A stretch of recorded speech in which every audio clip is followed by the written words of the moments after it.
அனைவருக்கும் இனிய கிறிஸ்மஸ் தின நல்வாழ்த்துக்கள். இன்றைக்கி நம்ம வீடியோவில் பார்க்க போகிறது கேனோட தமிழ் மீனிங் முடியும். எல்லாருமே சொல்லுவாங்க இந்த கேனுங்கிற எபிலிட்டி இல்லை, அப்படி இல்லைன்னா திறமையை பற்றி பேசும்போது அங்கே யூஸ் பண்ணுங்க. அப்படிலாம் ஞாபகம் வச்சுக்க வேணாம். முடியும்னாலே அது எபிலிட்டி, திறமை தான். ஸோ நீங்கள் பாட்டு முடியும் எங்கே வருதோ அங்கெல்லாம் கேன் யூஸ் பண்ணுங்கள். ரூலை மட்டும் ஞாபகம் வச்சுக்கோங்க. கேனை தனியாக யூஸ் பண்ணக்கூடாது. ஏன்னா அது வெர்புக்கு சப்போர்ட் பண்ணுது. ரெண்டாவது கேன் கூட எப்பவுமே என்ன வரும், V1 மட்டும் தான் வரும். வேறு எந்த வெர்போட ஃபார்மையும் அங்கே போடக்கூடாது. அதாவது V2, V3, ING ஃபார்ம் இந்த மாதிரி வேறு எதுவுமே போடாதீங்க. அட்லீஸ்ட் ஹீ சீட்டு வரும்போது சம்டைம் எஸ் கூட சேர்த்து போடுவோம், ES சேர்த்து போடுவோம். அந்த மாதிரி கூட போடக்கூடாது. V1 மட்டும்தான் போடணும். எக்ஸாம்பிள்ஸ் பார்க்கும்போது இன்னும் உங்களுக்கு கிளியராகவே புரியும். வாங்க பார்க்கலாம். நாங்கள் இந்த பிரச்சனையை தீர்க்க முடியும். தீர்க்க அப்படின்னா இங்கிலீஷில் சால்வ், முடியும்னா கேன். ஸோ இங்கிலீஷில் அந்த சென்டென்ஸ் பார்த்தீங்கன்னா we can solve this problem. இங்கே பார்த்தீங்கன்னா கேனுக்கு அப்புறம் V1 தான் வந்திருக்கு. வேறு எந்த டென்ஸோட வெர்பும் இங்கே வரக்கூடாது. வந்துச்சுன்னா தப்பு. அதே மாதிரி கேன் தனியாக இயங்காது. நீங்கள் அந்த சால்வ் எடுத்துகிட்டு we can this problem அப்படின்னு சொல்லக்கூடாது. அதே மாதிரி பார்த்தீங்கன்னா கேனை தூக்கிட்டு we solve this problemனா மீனிங் காட்டும். கிளியருங்களா? So we can solve this problem. Can கூட V1 வரணும்.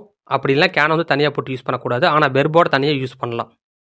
ஓகே, அடுத்த சென்டென்ஸ் கொஞ்சம் பொறுமையாக கேட்டிங்கன்னா புரியும் நான் சொல்கிறது.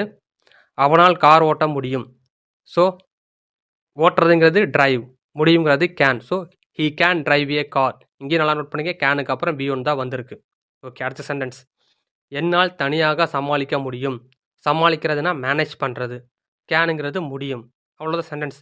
ஐ கேன் மேனேஜ் அலோன். தனியாகனா அலோன். அடுத்த சென்டென்ஸ் நான் என் கோபத்தை கட்டுப்படுத்த முடியும். ஸோ கட்டுப்படுத்தினா கண்ட்ரோல், முடியும்னா கேன். சொல்லுங்கள், I can control my anger. கோபத்தினா ஆங்கர், என் கோபத்தினா my anger. So I can control my anger. அவனால் மரம் ஏற முடியும். ஸோ முடியுங்கிறது கேன், ஏற முடியும்னா கிளைம்ப். எது மேலே ஏறுறான்? Trees. Okay, he can climb trees. இங்கே ஏன்னா மரங்களில் ஏற முடியும் தான் சொல்லியிருக்கு. சரி, ஓகேங்களா? ஒரு மரத்தில் தான் ஏற முடியுங்கிற மாதிரி சொல்லலை. ஸோ அப்படி மீனிங்கில் வராது. அதனால் ட்ரீஸ்ன்னு போட. ஏன்னா ஒரு சில பார்த்துட்டு நீங்கள் கமெண்ட்ஸ் பண்ணலாம், மரம் தானே போட்டிருக்கேன், ஏன் ட்ரீஸ் போட்டிருக்கேன்னு நீங்கள் எங்களை கேட்கலாம். ஸோ நார்மலாகவே அவனால் மரம் ஏற முடியும். நம்ம இங்கே ட்ரீன்னு போட்டால் அவனால் அந்த ஒரு மரத்தை தான் ஏற முடியும். அப்படி மீனிங்கில் யாரும் நம்ம தமிழ் பேச மாட்டோம். ஓகேங்களா? ஆனால் அவனால் மரம் ஏற முடியும்னா மரம், எல்லா மரமே ஏறுவார். ஓகேங்களா? அந்த மீனிங்கில் தான் நம்ம இப்போ சொல்ல முடியும். ஓகே, அதே மாதிரி கேனுக்கு இன்னும் பல தமிழ் மீனிங்லாம் இருக்குது. அதை நம்ம வரிவடியில் பார்க்கலாம். ஓகேங்களா? ஸோ அடுத்த சென்டென்ஸ் அவனால் சைக்கிளை சரி செய்ய முடியும். இந்த சென்டென்ஸ் எப்படி எழுதலாங்கிறத கமெண்ட் பண்ணுங்கள். நம்ம திரும்ப இதே மாதிரி இன்னொரு வீடியோவில் மீண்டும் சந்திக்கலாம். பாய்.